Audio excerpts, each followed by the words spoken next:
તો એક મહત્વના સમાચાર મળી રહ્યા છે. નજર કરીએ મહત્વના સમાચાર પર. લોકસભામાં આજે રજૂ થશે one nation one election bill.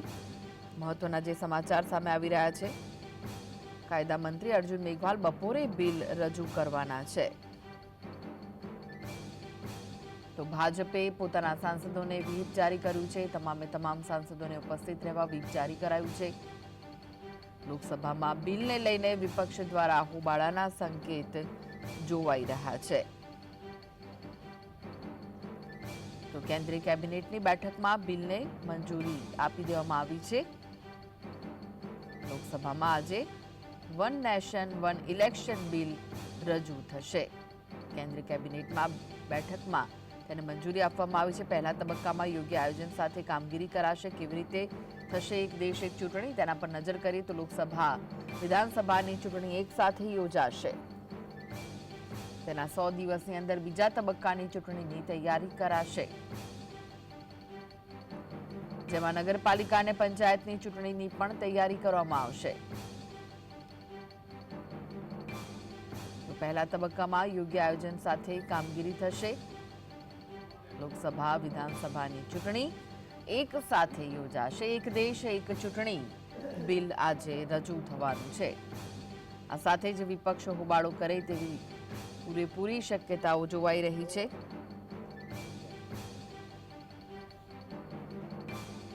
તો મહત્વના જે સમાચાર,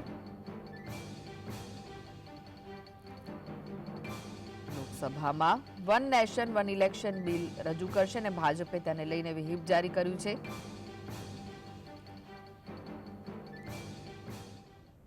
તો આ વિશે વધુ માહિતી માટે જોડાઈ ગયા છે સ્ટુડિયોથી સહયોગી અનિલ પટેલ. અનિલ, આજે લોકસભામાં one nation one election bill રજૂ થવાનું છે, શું વિગતો છે?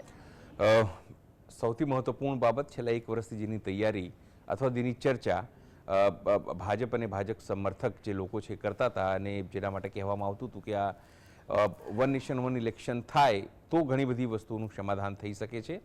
આજે સ્વાભાવિક છે કે લોકસભાની અંદર આ મૂકવામાં આવશે અને એને 129મું સંશોધન કહેવામાં આવશે કૃષ્ણા.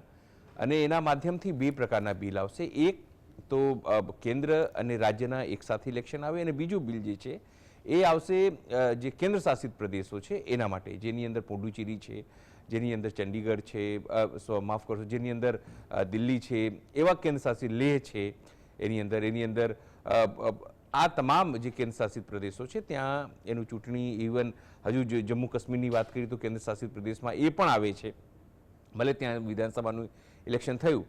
હવે વાત એ છે કે 129મી સંશોધનને લઈને જે વસ્તુઓ છે એની અંદર કઈ કઈ બાબતોનો સમાવેશ છે એ આપણા દર્શકોને જાણવું જરૂરી છે. એક, જે પ્રમાણે કહેવામાં આવ્યું કે પહેલાં જે ઇલેક્શન છે એ રાજ્યો અને કેન્દ્રનું એકસાથે થાય. બીજું જે છે કહેવામાં આવ્યું છે કે જે સ્થાનિક સ્વરાજની ચૂંટણીઓ છે એ બીજા તબક્કામાં થાય. અને જો થર્ડ તબક્કાની વાત કરીએ તો એ કેન્દ્ર શાસિતની વાત કરવામાં આવે છે. અને ચોથું એક વાત પેચ એ છે કે જે અનુસૂચિ જે બનાવવામાં આવી છે એમાં 2/5માં એવી વાત કરવામાં આવી છે કે જો કોઈ રાજ્યની અંદર ઇલેક્શન ન કરાવી શકવાની સ્થિતિમાં હોય ઇલેક્શન કમિશન, તો એ રાષ્ટ્રપતિ પાસે પત્ર લખે કે અમે આ નહીં કરાવી શકવાના, તો તમે કોઈ બીજી તારીખ આપો અથવા તો એ વસ્તુ આપો. એટલે રાષ્ટ્રપતિ એક લેટર જારી કરે, એક આદેશ જારી કરે, એના માધ્યમથી એ રાજ્યની ચૂંટણી જે છે એ અલગ સમય થઈ શકે. તમે જુઓ કઈ રીતે દેશને મૂર્ખ બનાવવાની વાત આ ચાલી રહી છે. જો તમારે રાજ્યોની અલગ જ કરાવવાની છે તો એ કરાવવાની જરૂર શું?